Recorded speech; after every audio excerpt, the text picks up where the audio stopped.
time to talk about what's going on in America. It's time to talk about what's going on in the workforce and in the homes of the American middle class. It's time to talk about the status and the future of today's economy. It's time to talk labor with your host, Jerry Williams Sr.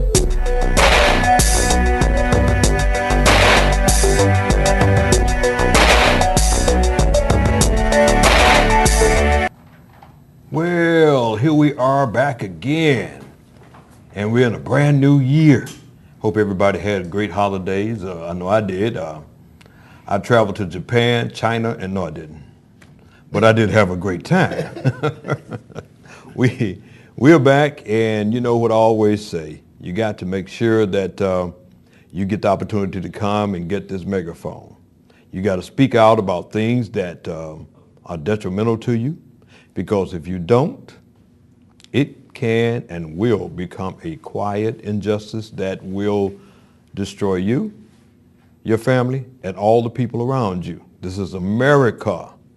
We all live in America. We all love America, and we're not going to let anybody take that away from us. People outside America trying to come in and do it, we won't do it. People inside America, we're not going to let that happen either. I want to start off today talking about some of the things that really annoy me, and I have my guest with me today on the panel that's going to be with me all day today. We have some very serious things coming up in Chicago, and we have some very serious things that we want to talk about very early, and we're talking about road cops. We're talking about what they try to do to the president and what they try to do to Billy Cosby, and just the whole deal. We're going to talk about that. But before I do that, let me introduce my guest that's on the panel tonight. I have with me my research engineer. We do a lot of work and stuff together. That's Brother Ronald Roach, right? Hey, Jerry, how you doing? How you doing, buddy? Good. Good And to be here. former lobbyist for AT Local 241, Mr. Anthony Jones.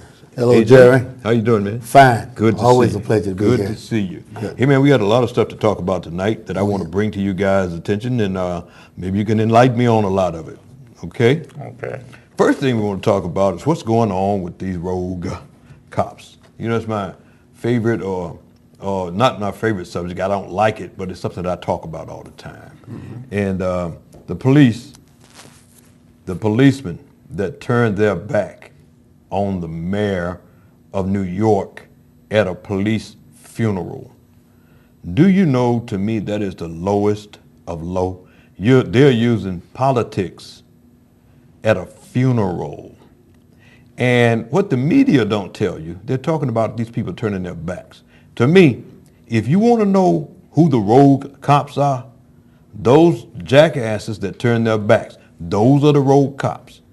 They don't give a damn about what's going on. They want to show that we going to do what we want to do, and if you don't like it, tough. But what got me most, gentlemen, was the media. The media played this up all over the place. And what I discovered was you had 20,000 police from around the country come to the funeral, right? Only 200 of them turned their back. Why did they focus on those 200? Ronnie, explain that to me, because maybe I just don't know. Well, that's to try to make you think that everybody feels like that. And they use that 200 to illustrate, well, this is how we all feel. Mm-hmm. But everybody don't feel like that. No. You had 20,000. You had 20,000 there. Why didn't they just focus to show the whole 20,000? Yes. Yeah. And segregate them 200.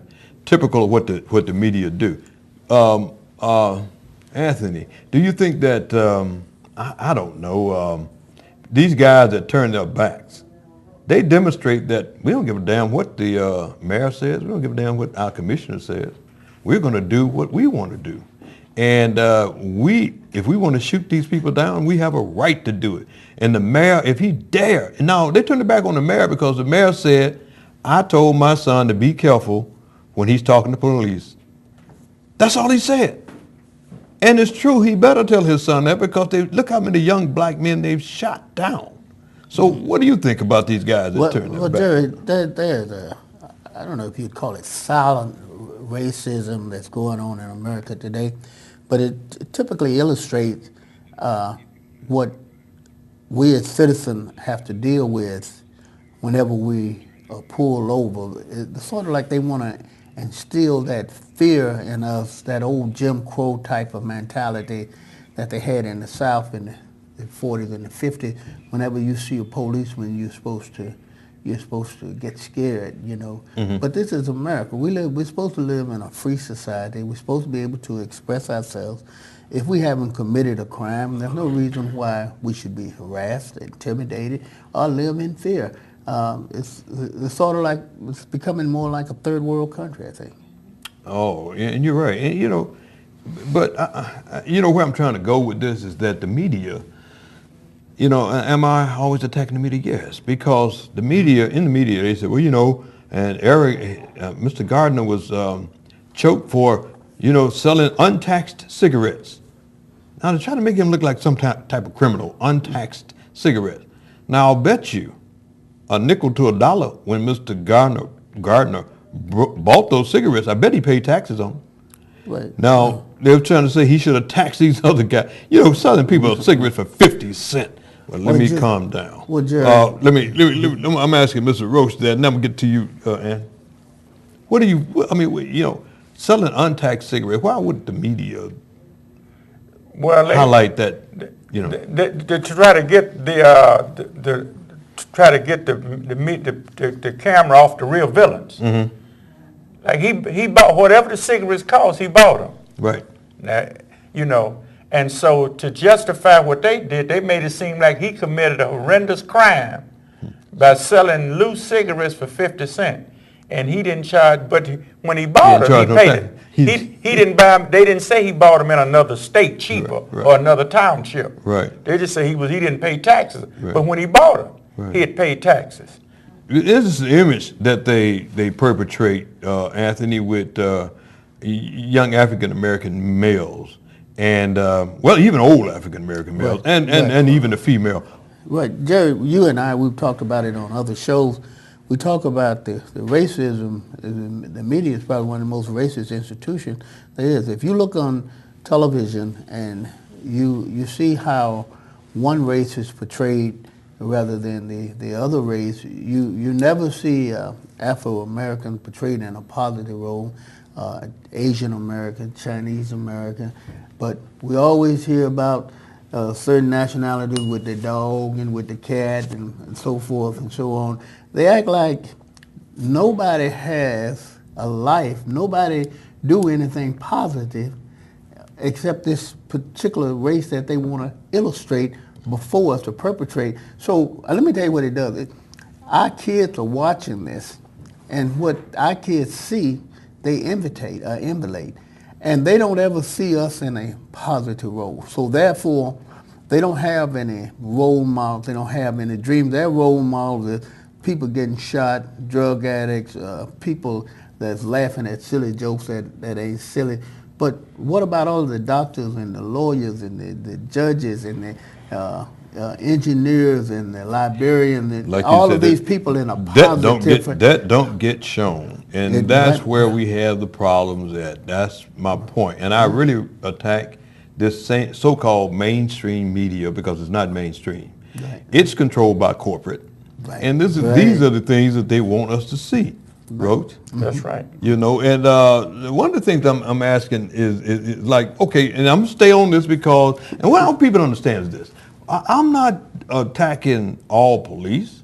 Like I said, you had 20,000, only 200 jackasses turned their back on the mayor, you know, because the mayor said, you know, tell his son to protect himself. In other words, he's supposed to go out there and just, you know, shoot me and whatever. No, he did right to do that. But the majority of the police are not like that. And the majority of white America is not like that.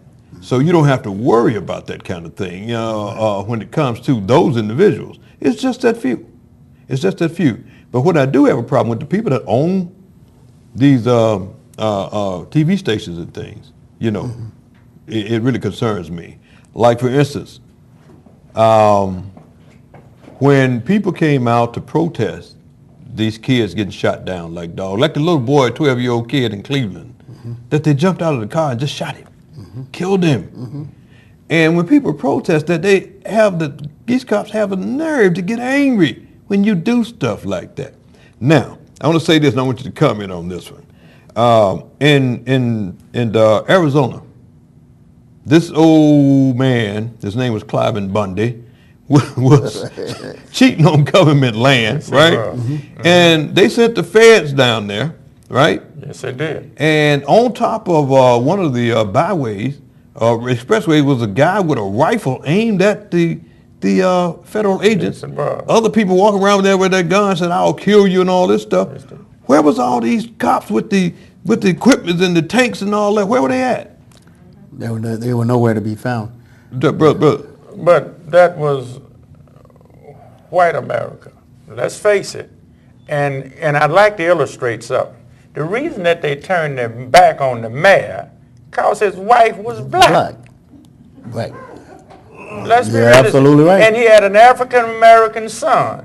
And he did, when he told his son, they didn't like that. In other words, I'm one of the most powerful men in the city.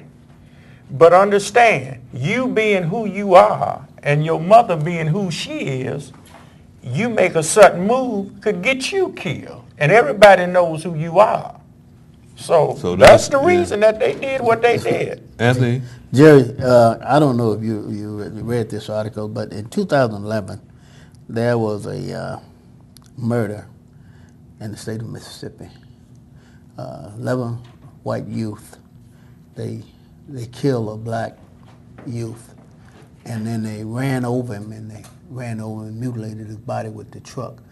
Well, they just had the trial the other day, and you would be surprised at the procedure that they used. They wanted to know why they did it, and they don't ask black youth, and they were charged with a hate crime after the law enforcement kept pursuing it, because after a while they was trying to sweep it under the rug, but it has not gotten the attention.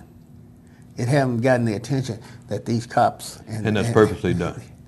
You know, Right. we had a shooting. Not shooting, but an attempted bombing of one of our civil rights groups just yesterday or the day before yesterday, and because of the situation that happened the situation that happened in Paris, we haven't heard a lot about that. Yeah. But we will, and they'll hear it. They'll hear it. Just hear it on this show here. One of the things I want to ask you about now, I'm a union person. You're a union person. We're all union people. Right. This guy that's the union president of the policemen in New York, that's raising all this hell, to me, is the biggest problem. Because what he's trying to do is keep confusion going. He wants to keep a division going between the community and the police. That way it keeps the light off of him. He can't get them a contract. And it's not just this mayor. It's been three mayors, and he hasn't been able to get a contract. So he keeps all this stuff going, telling people to turn their backs on people at funerals. As a union man, Anthony, what do you think about that? Well, I think that this guy, what he's trying to do is, like you said, Jerry, he's trying to cause a division. But you know, they have a bigger issue there. They're stop and frisk. So this mayor came in and he ended the stop and frisk. So what this does to these guys, so now they took the power away from them, because these 200 cops that you're talking about, because these are the cops that abuse their power, and they go out there and they stop Asian American, they stop Afro American, and they stop Chinese American and Mexican American. So now they can't do this. So this is what this whole thing is built, a big ball of racism that's entwined in New York. But it's not only in New York. You might believe that it's in New York, but it's happening all over. Oh, it's happening all over. Yes, it's happening all over America, right. and corporate America as well. The way they systematically exclude certain individuals from certain things that we're treated different. I mean, and you know, like the minimum wage. This is all about racism, because guess what? These people that's marching out here for a minimum wage or a living wage. Most of them are poor people, and I'm sure you're going to talk about it. But next week, this year, one of the things that's coming up is the welfare system. They're cutting the welfare system.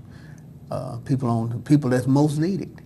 Now we talk about what's going on with the police and the road cops, and I like to have solutions that we can get our viewers to start acting on. So Roach, what do you think would be the solution or a part of the solution to rectifying this? Well, we go to our community leaders and we have them to have forums to discuss these things and come up with different plans and strategies that could stagnate it. Because if they don't know, and every time it happens, take it to the media and demand from your community leaders, your aldermen, demand that they do something about it. See, a lot of this stuff go unnoticed. Mm-hmm. Nobody's saying anything. You talk about it, but how many other people on a regular basis talk about things like this that's going on? Right. So that's what I think. One of the and Anthony, I bowl. Mm-hmm. And I find a lot of ex-policemen out there that bowl are very good friends of mine. Mm-hmm. And I find some that are still policemen that's out there that bowl. And in my opinion, I think that they should also, in addition to what Ronnie said, is that the community should be diversified, or you should have a majority African-American police in the neighborhoods, because you relate better to them. Right. And it's the same in any neighborhood. Right. Yep. And what do you think about that? Well, I think you're absolutely right, Jerry. I think that we do need to have a diversified community officers in the community. But, like you said, a lot of my family members policemen, but they struggle with the same problem that we struggle with. Mm-hmm. With I guess they call it a code of silence, I guess. But the police officers, the bad police officers, they do things in the community. But one of the other things that you talked about, I think is very important, is that at election time, these people that come out and don't stand up for the rights of their constituent, these people need to be voted out. It's sort of like these politicians now, they're sort of like an institution. They want to stay forever. Mm-hmm. We have to become more involved. Community, we have to demand more from community leaders. We have to demand more from the politicians. And we find that now in politics, it's sort of like what they want to do now is they just want to.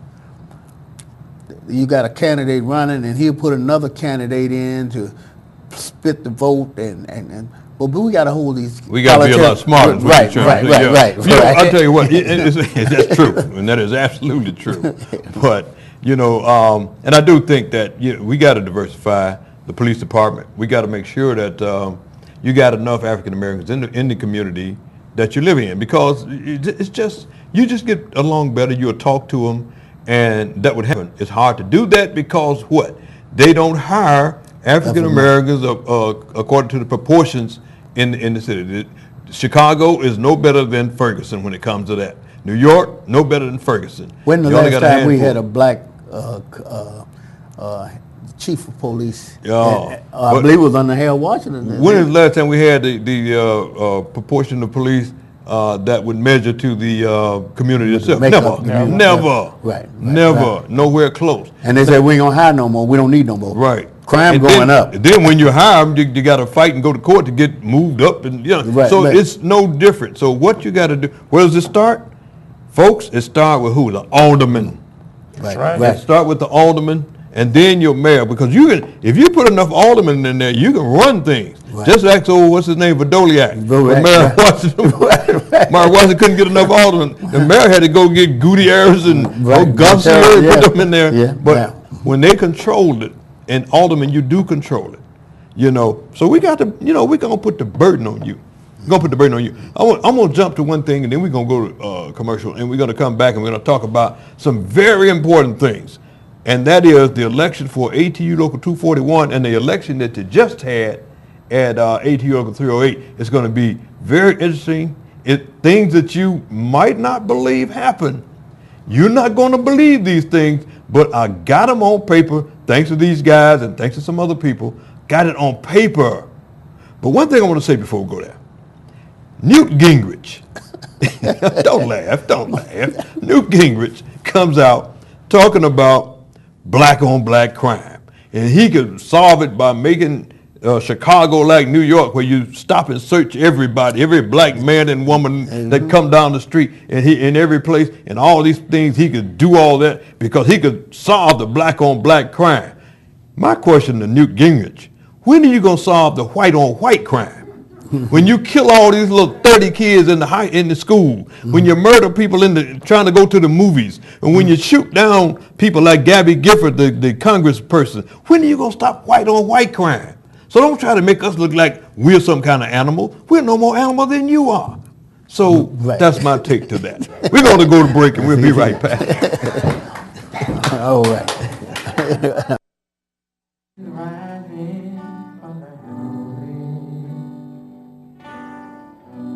People burying their dead.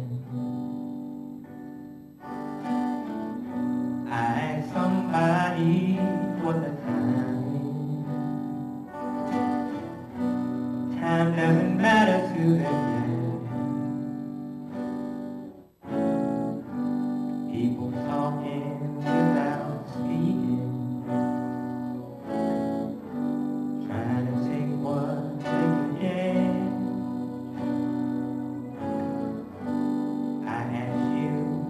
You remember prospect, how could I forget?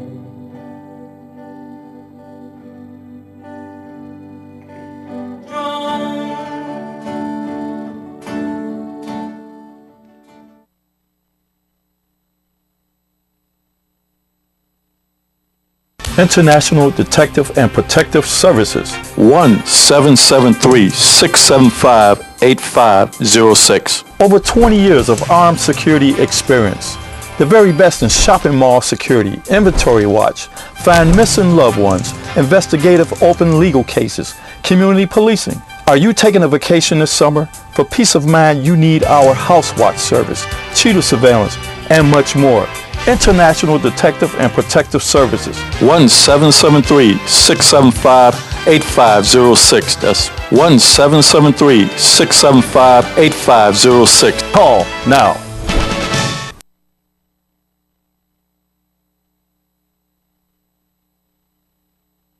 Golden's Tropical World. Come to Golden's Tropical World for tropical fish of all sizes, colors, and types, and other small animals like iguanas and birds from all over the world.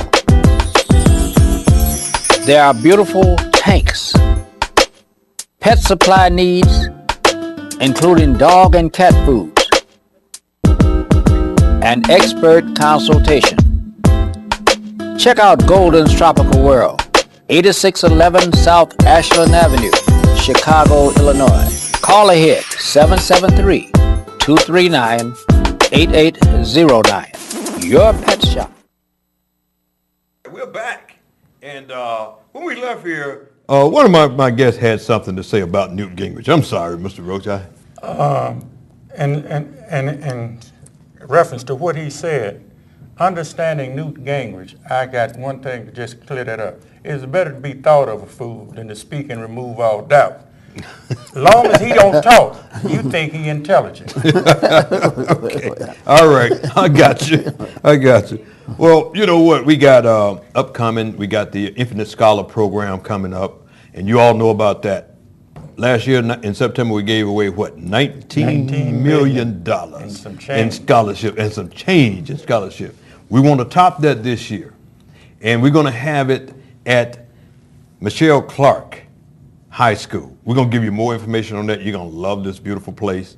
and the principals and everybody is working with us. Hey, it's just so lovely, you know, folks. And people ask me, you know, a lot of people, why they don't put this on television? It's about educating kids, and you know what kids, but it's about educating kids. Now, I want to say this. I'm giving a shout out to all the Capricorns. You're going to be honoring Sam Chapman and all Capricorns Saturday, January 17th, 2015, 8 p.m. until at the fabulous Dorchester Banquet Hall. And that's 154th and Dorchester, Dalton, Illinois. Now, this is hosted by Sam Chapman and Gail Galloway from CTA.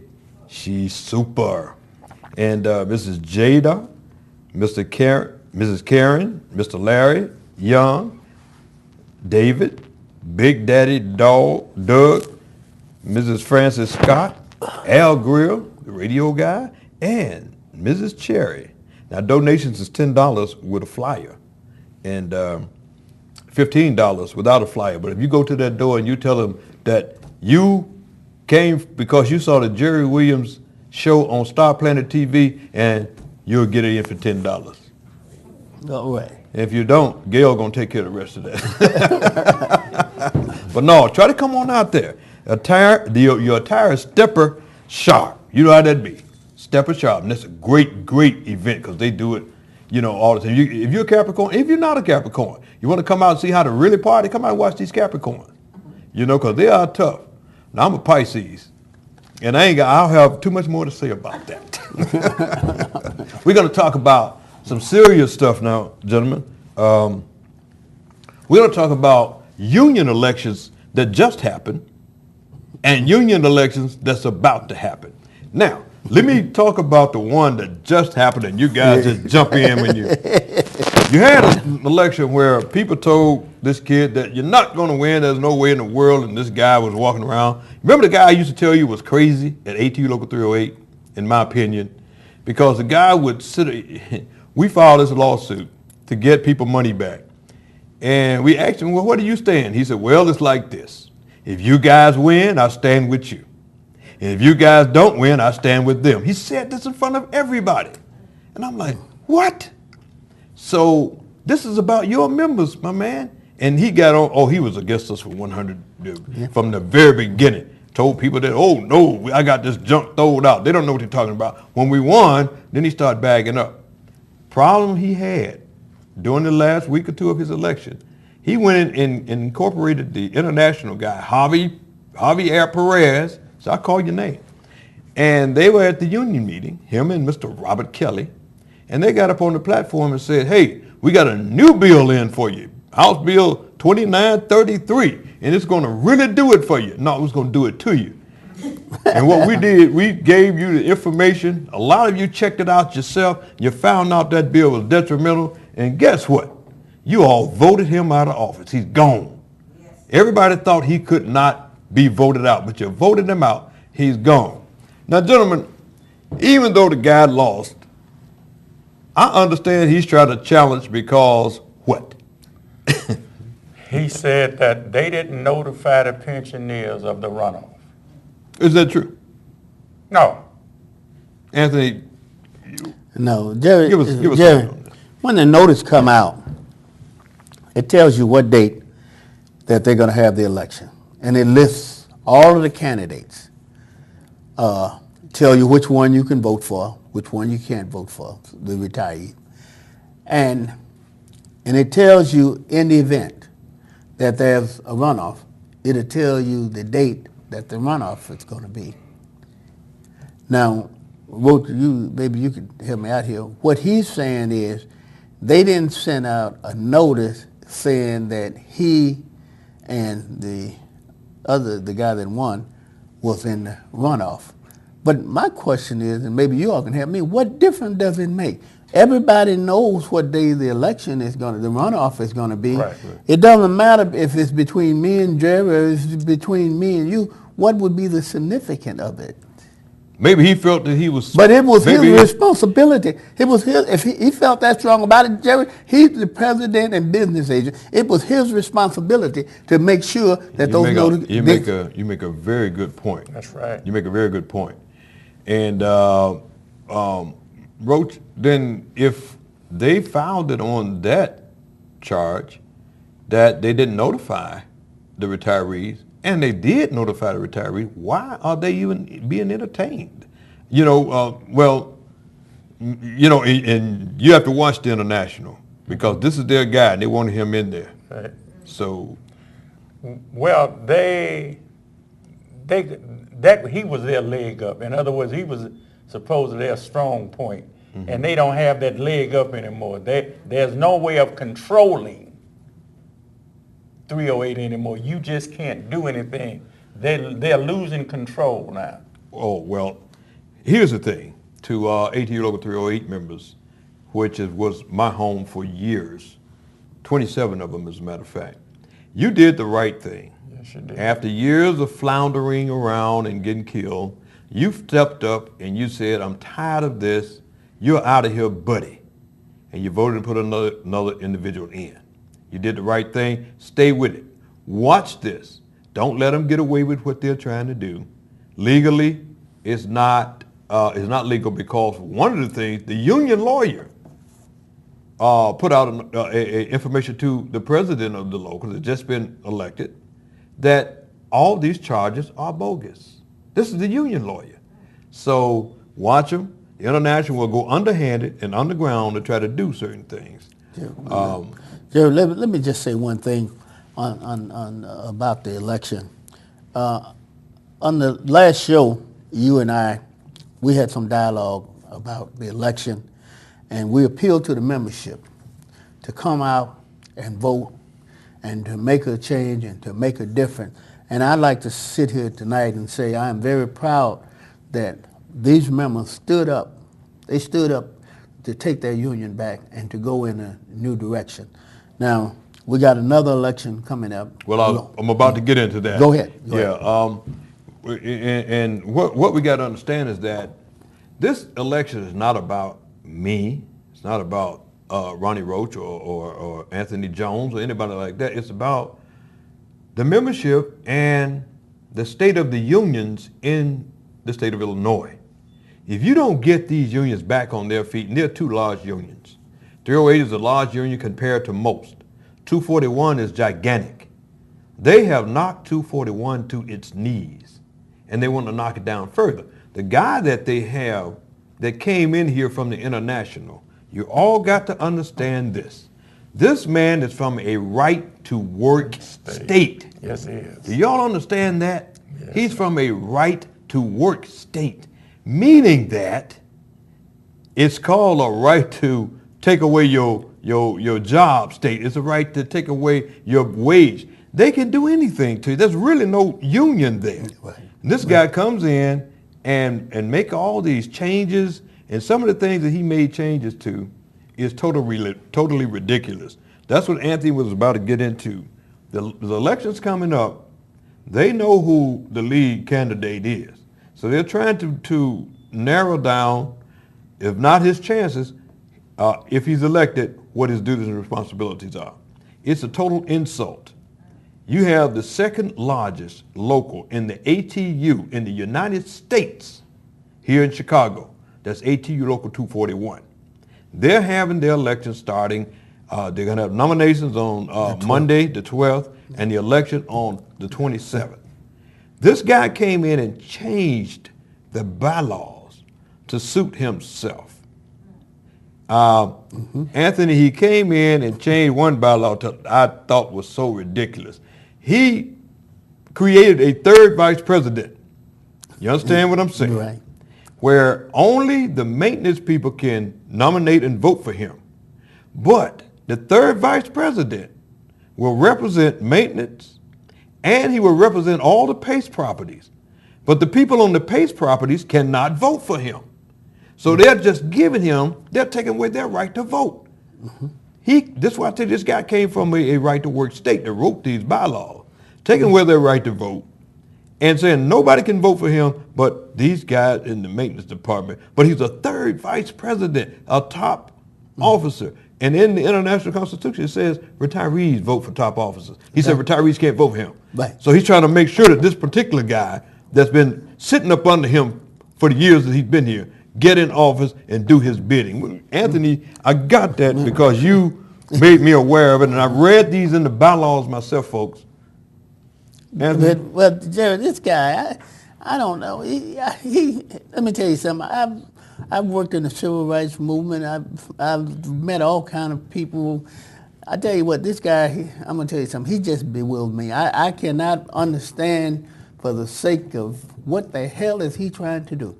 I mean, this is not a union. I mean, people, and not only the union members, but office staff as well. The way he treats these people is like he's a dictator, like Fidel Castro in Cuba.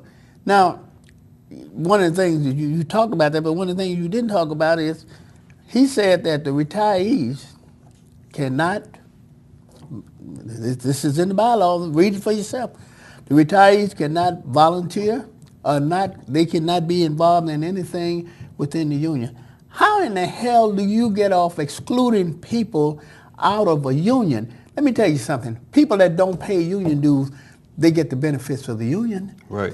I mean, whether it be Social Security, whether it be paid vacation, 8-hour workday, hospitalization, whatever. I mean, who the hell ever told this guy he was a union guy? Ronnie, let me ask you a question. No, what Anthony is saying here, he's saying what retirees cannot do. He said the retirees cannot be on committees. They can't be volunteers. They can't be. Now, understand this. Understand this. This is only in one union in the whole United States, in the ATU, and that's ATU Local 241.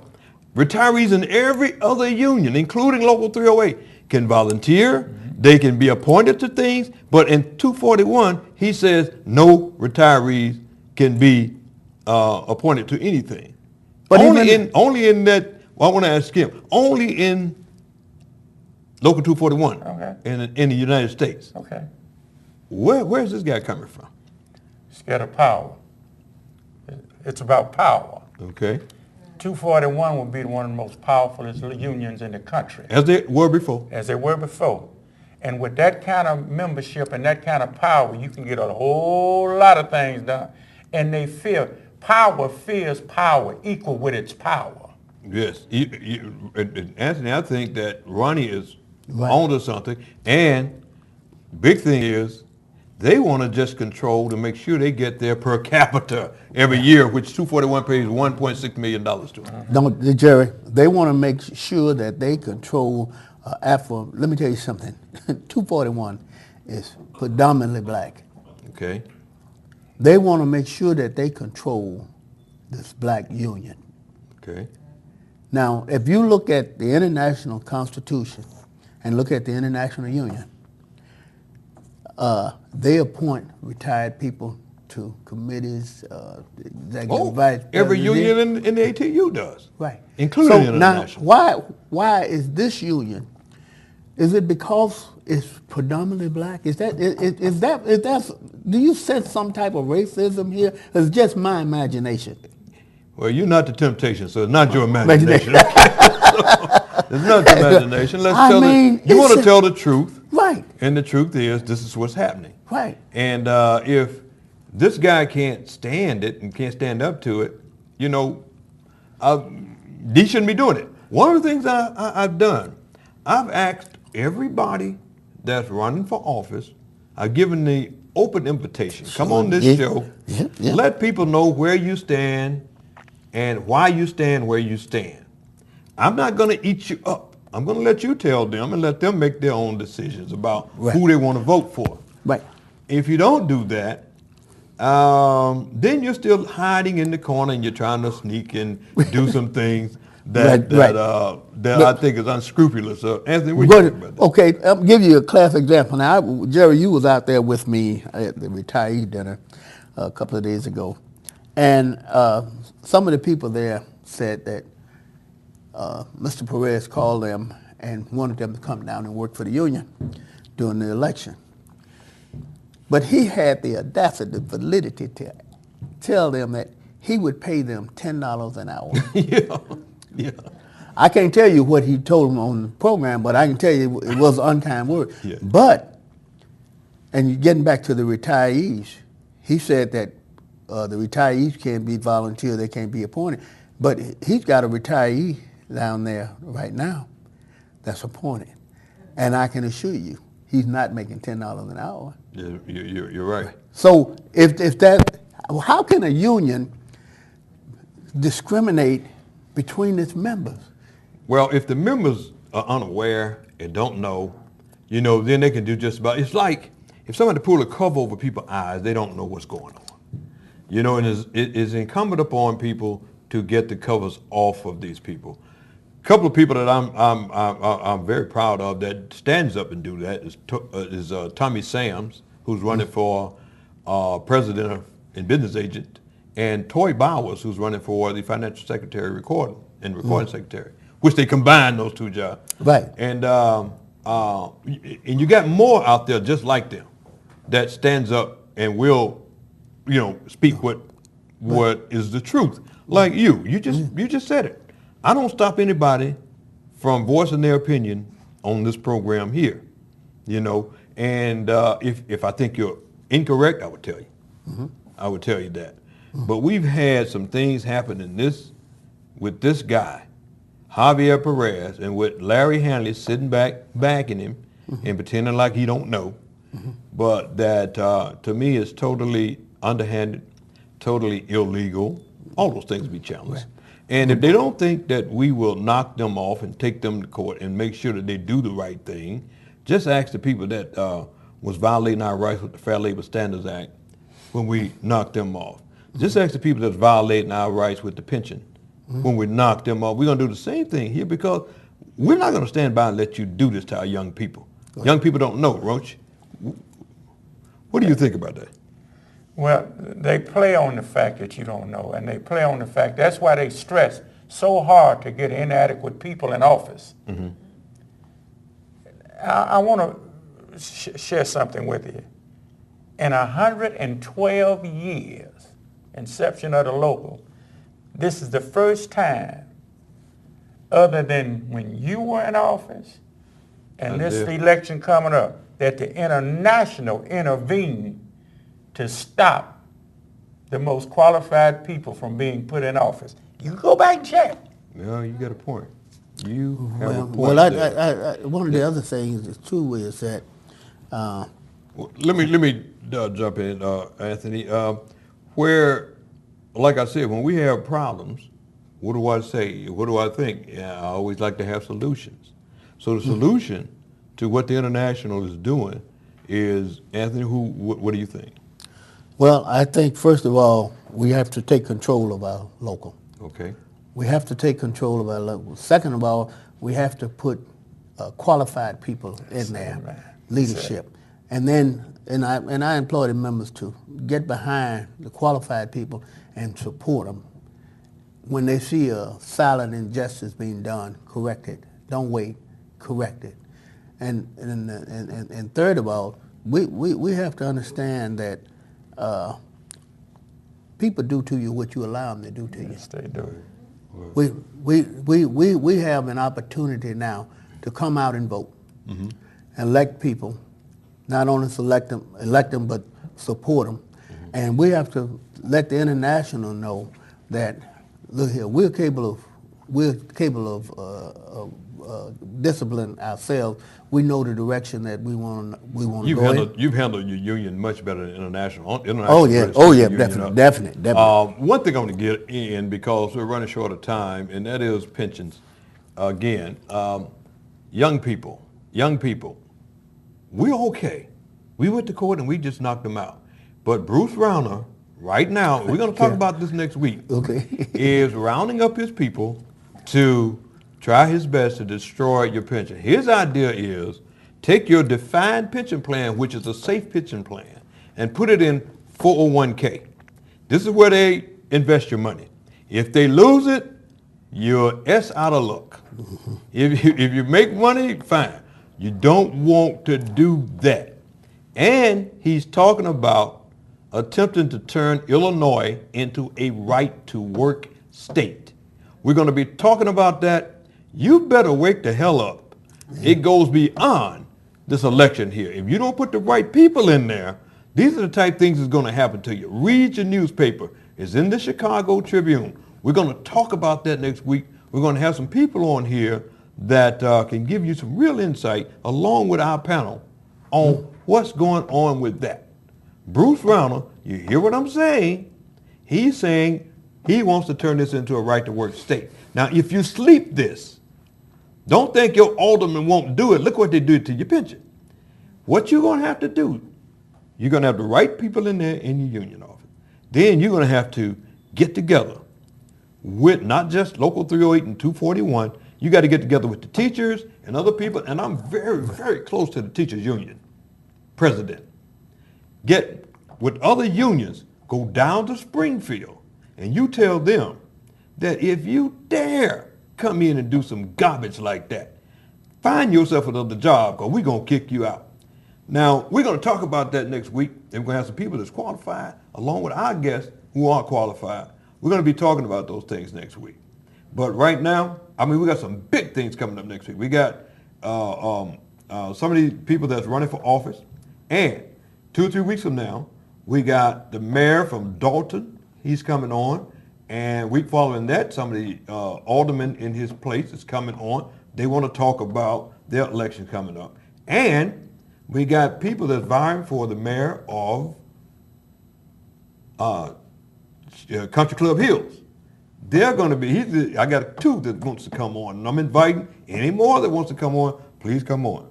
And we also have David Moore, who's a candidate for alderman in Chicago. He's doing real good. I want y'all to keep supporting this guy. He's doing real good out there. Okay? We're going to see you next week. We want to thank you for watching. Our show is still at the top because of you. We love you. See you next week on Talk Labor.